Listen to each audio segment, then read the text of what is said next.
Baik teman-teman, seperti janji saya di video sebelumnya, kita akan mencoba untuk menyadur ke salah satu teori terkait dengan kebutuhan dasar manusia sebagai landasan kita dalam menentukan atau memprioritaskan masalah keperawatan yang terjadi pada pasien. Ya, oke.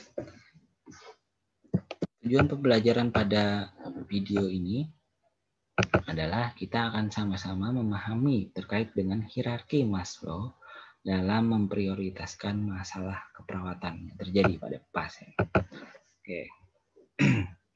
Hierarki kebutuhan dasar manusia sesuai dengan Abraham Maslow. Oke. Terdiri dari rangkaian atau bentuk segitiga piramid, ya, di mana di dasar piramid tersebut ada kebutuhan fisiologis.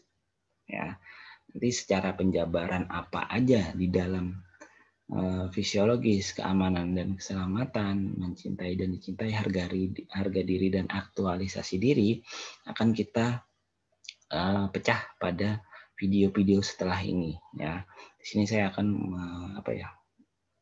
menjelaskan secara singkat bahwa dalam memandang tentang urgensi dan kepentingan pasien untuk diambil menjadi dasar prioritas, kita mengacunya pada segitiga piramid ini. Oke. Artinya kita benar-benar harus mengutamakan dan memprioritaskan segala sesuatu yang berhubungan dengan hierarki kebutuhan dasar manusia kategori fisiologis. Apa aja tuh dalamnya atau rinciannya? Ya, saya sebutkan ya di antaranya.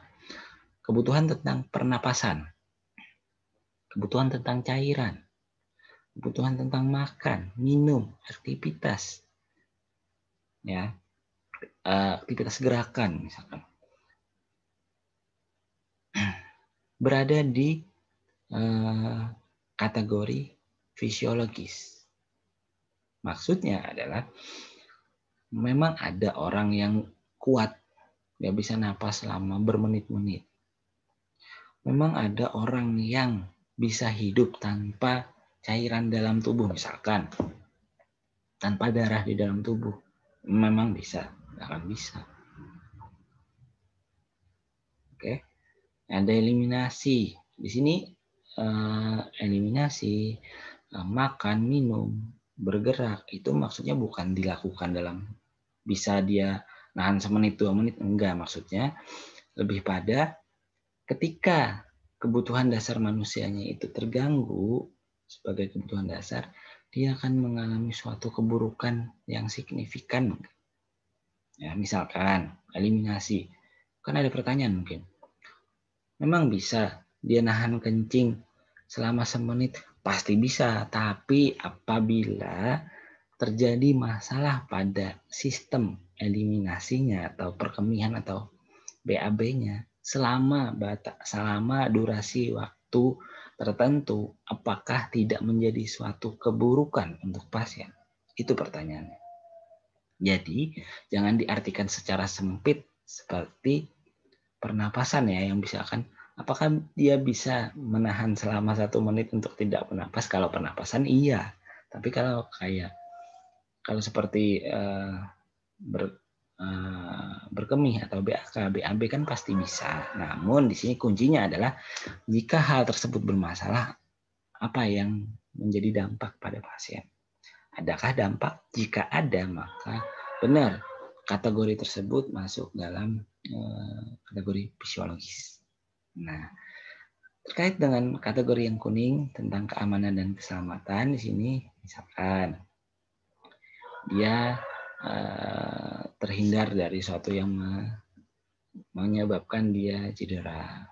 Kemudian apakah dia mempunyai suatu perlindungan yang baik, atau selama dirawat dia kita pastikan untuk tidak terjadi resiko cedera, resiko jatuh. Jika ada ancaman terhadap itu, bisa saja itu juga menjadi suatu masalah yang diangkat. Namun tidak se-urgent dan mengancam jiwa kategori fisiologis gitu. Mencintai dan dicintai, ini kaitannya dengan hubungan peran dia dengan pasangan, dengan keluarga, dengan orang tua. Ya, harga diri terkait dengan posisi dia, kompetensi dia di area spesifik tertentu, bagaimana dia pengen untuk dihargai oleh orang lain. Nah, itu yang namanya harga diri.